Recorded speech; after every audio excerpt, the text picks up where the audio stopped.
Hello everyone, this is Brainy Ghost, and today I'm gonna review Fate Undiscovered Realms.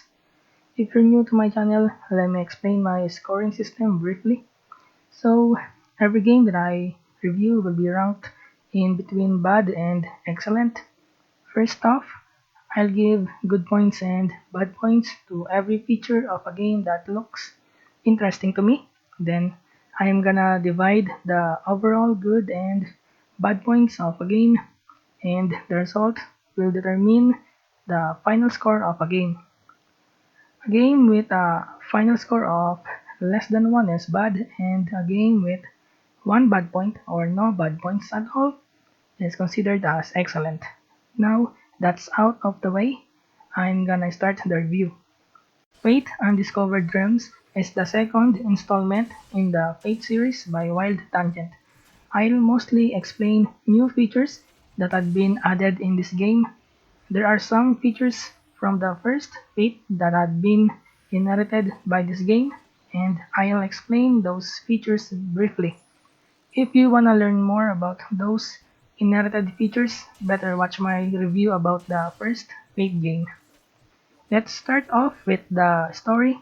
Unlike in the first Fate game, the story of this game has more depth. Instead of confronting a generic boss as the final boss, just like in the first Fate game, the last boss in this game is something special and it's connected to the story. I like this improvement. Having a unique boss as the final boss eliminates one of the downside that I don't like in the first Fate game. I'll give 15 good points for the story and unique boss. New difficulty had been added in this game, which is the hardcore difficulty. This is similar to legend difficulty, but the catch here in hardcore difficulty is that your character must not die in the entirety of your adventure. I like this new difficulty, so I'll give 7 good points for this new difficulty. The gameplay of this game is pretty identical to the first Fate game. Players have to delve into dungeons, but this time there are two unique dungeons that players have to explore. The dungeons in the continent of Durantia and Typhon. The player's main objective here is to eliminate two sub-bosses in two different continents before confronting the final boss. Those two generic-looking sub-bosses can be randomly found from level 20 to level 30 dungeons. The final boss can be randomly found from level 30 to level 40 dungeons. Once you've defeated the final boss, you can retire your character or continue your deep delving adventure until you get tired of playing this game.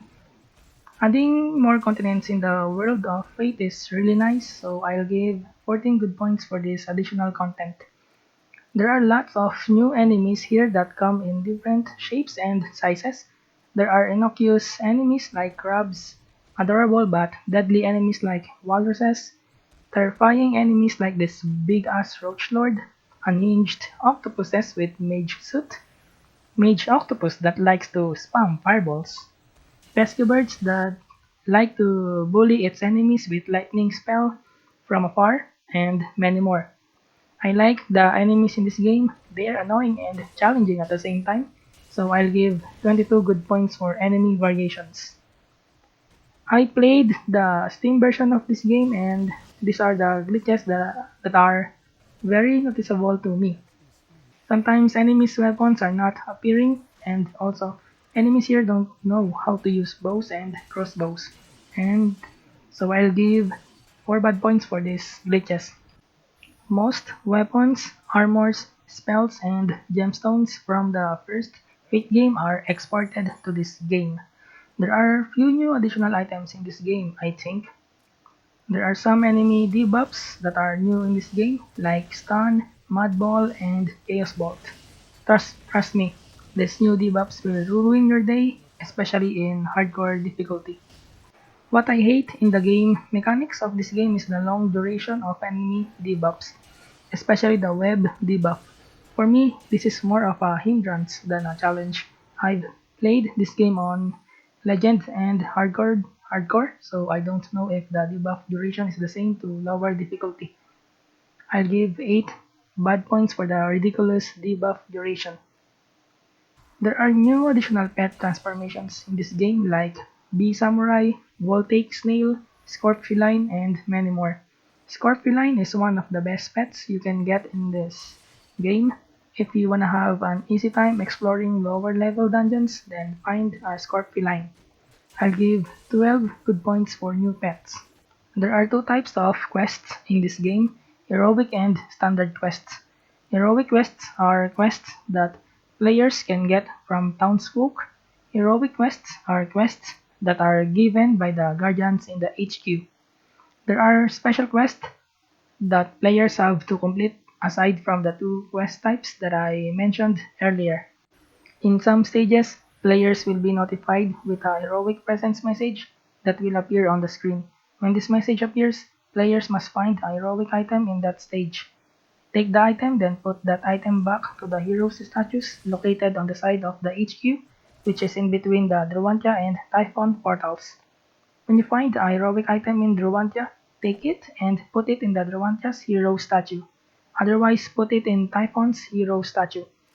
When you find all the missing items of a statue, you can click the Curious button at the bottom part of the statue and it will give you a potion that will make your pet to transform into that statue for a period of time. I'll give 13 good points for special quest and detailed quest types. New standard quest types had been added to this game, like the escort quest and the shrine quest. In escort quest, a creature will follow you until it reaches a specific dungeon level which is written in the quest description. Escort creatures have HP but they won't die. They will just flee just like your pet. Shrine quest is divided into two types, protect and destroy. Protecting shrine quest gives you 1 minute countdown and shrine must not be destroyed by enemies until the countdown is finished. Destroying shrine quest is plain simple. You just need to destroy the designated shrine. I'll give 9 good points for these new standard quest types. The environment, NPCs, and their dialogues are decent at best. When I started playing this game, I already felt blandness in this game. Some NPCs are generic, their dialogues are generic, and the environment is covered in gloom. As I progressed in the game, I gradually got used to the gloomy feel of this game. I got mixed feelings in this part of the game, so I'll give 5 good points and 5 bad points. The last thing that I hate in this game is the location of the storage trunk and the enchanter. If players want to enchant or store items, then they have no choice but to go to Typhon. For me, the placement of these NPCs in this game is bad. Consider this scenario. You're in Druantia and then you found an anvil and there's an item that you wanna upgrade, but it's in the storage trunk. In this scenario, players don't have a choice but to go to Typhon. Moving from Druantia to Typhon just to get an item in the storage trunk is a hassle. Same goes for the enchanter. I think it's better to designate a storage trunk and an enchanter in each continent. I'll give 5 bad points for the placement of the storage trunk and enchanter. The last thing that I like in this game is the optimization. In the first Fate game, optimization is really bad. Having multiple creatures being rendered on the screen would make the game to lag. In this game, I think the optimization problem is gone. It means having lots of summons in this game is not an unpleasant experience anymore. So I'll give 19 good points for good optimization.